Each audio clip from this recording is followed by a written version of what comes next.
So ever since I bought my Boom Vader BD125-10, I've been rocking these stock round mirrors.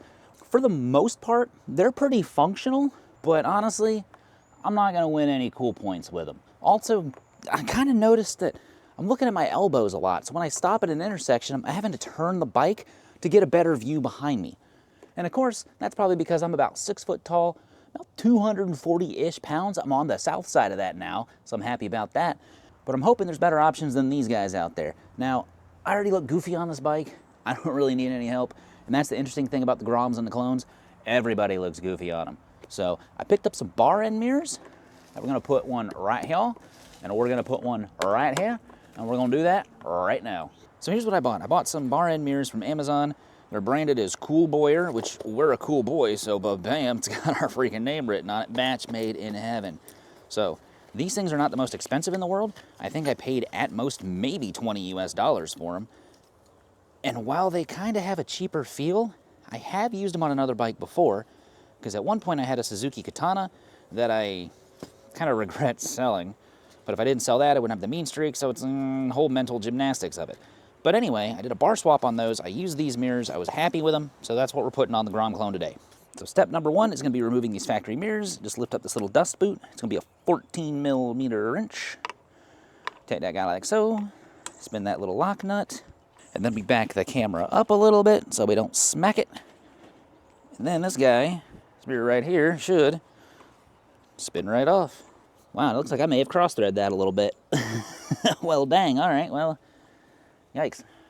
And then guess what, guys? You come over here to the other side, the brake lever side, and it's the same thing. Wow, 14 millimeter.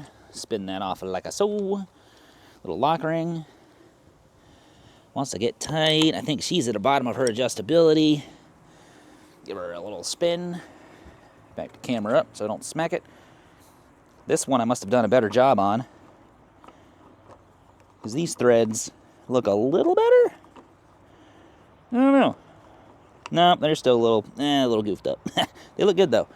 So these things don't come with instructions, so we kind of gotta make sure we know what we're doing here. So essentially what's gonna happen is you got these two collars. I think it depends on what size bar you have, but because these are 7/8 inch bar mirrors, basically this collar is gonna go here, this collar is gonna go here. This ferrule is basically gonna push into these, causing these to expand and pressure grip inside the mirror. Oh, I'm sorry, inside the bar.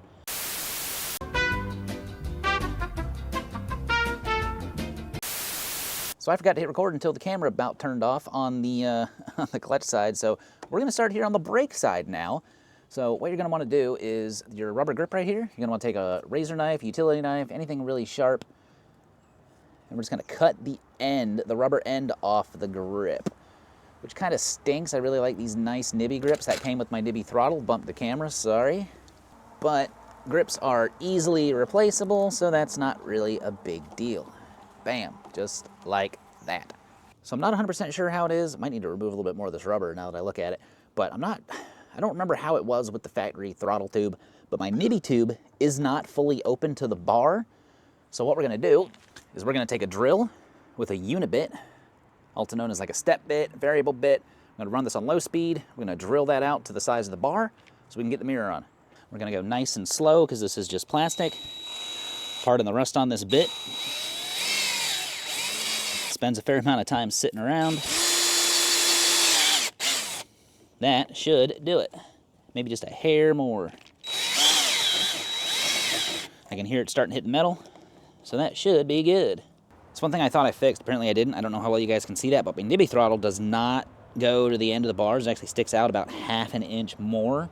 That's because the cable housing is attached to the throttle and no longer in the switch. Well, I trimmed this little guy off, hoping that scooch that just a little bit closer, but we're still not quite there. So what I'm gonna do, since I screwed up the other side, I'm gonna do a mock install here, and then most likely probably just run one mirror for a little while until I decide what I wanna do. So I'm gonna either end up replacing this switch housing, which is why I cut it, because I didn't want to, or trim this throttle tube, which I kind of don't want to do. But at least I can give you guys a mock-up to give you an idea of what I did on the other side since I screwed that part of the video up. So if this was flush, what you do is you take your bolt for your mirror, jam it in like so. You take these two collars right here, you gotta use both of them, with these slots, the slit section, pointed towards the center of the bike. Then you got this little ferrule here. And why I'm doing it that way, it's going to snug on like so. So the idea is you jam this in your bar, which I'm not going to do because I don't want it twisting with my throttle tube.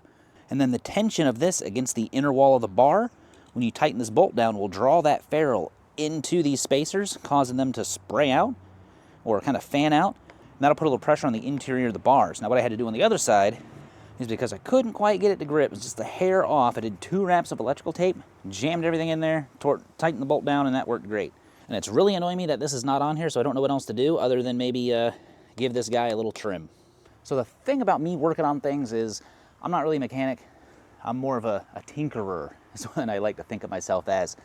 I hate leaving things unfinished, especially since they should be pretty freaking easy, and this is being a booger. So I've made it an executive decision. I'm gonna go ahead and cut the end of this tube off. They're not super expensive. I can always get another one, and I just want this to be done. Now, is this the right tool for the job? No, probably not. But like I said, kind of want it done. Plus, we're only talking like 1/2 inch.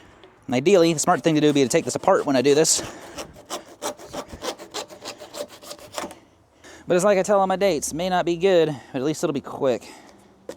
All right, but bam, still plenty of room for my hand. Just barely. So back to our regularly scheduled bar install. So we're gonna take our mirror, we're gonna take our bolt, jam it through like so. We're gonna take our 2 little sleeves, little collars. The cut ends are gonna go towards the center of the bike. Those go on the bolt like so. Put the small one in there, and then the big one. This ferrule goes with the beveled end facing the mirror. So it's gonna go on just like that. Just like that. We're gonna hand tight that as best we can. And since I already know this from the other side, we're gonna put 2 wraps of electrical tape on it just to give it that extra grip. It is a tad chilly this morning. It's about 30 Fahrenheit. And if you know anything about electrical tape, the colder it gets, the less adhesive it wants to be. Even this nice high dollar 3M tape. So we're gonna pop that off just like that. So now we look like that. The mirror is gonna be inserted into the bar like so. We might be able to rotate this mirror slightly, get it up out of the way. I wish that went in there a little tighter, but that's okay. Hopefully we should start getting some tension. See that ferrule starting to compress a little bit. Try not to pull that out like I did. I want to make sure this is somewhat vertical though, lined up with the bars. Keep it nice and parallel. I think we can tweak them later if we got to. That gets in the way of the... That's annoying. Man, if they had just a little bit more clearance, or if this side is just a little bit longer.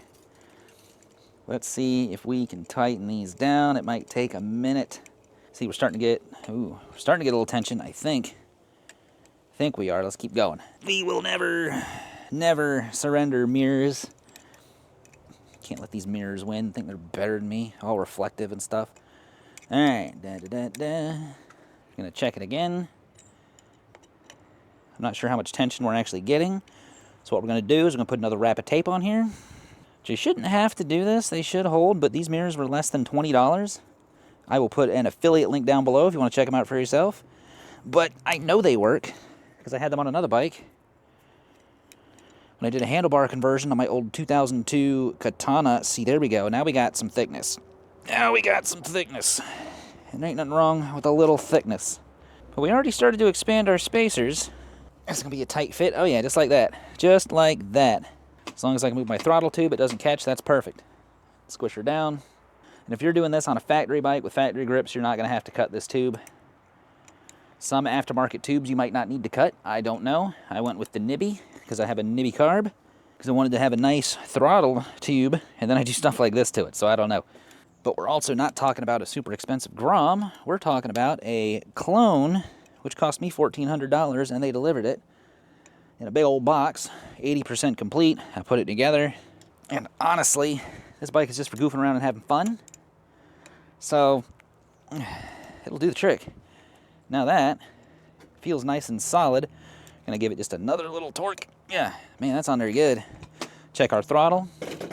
Whoop, not the bike over, because it does weigh like 200 pounds.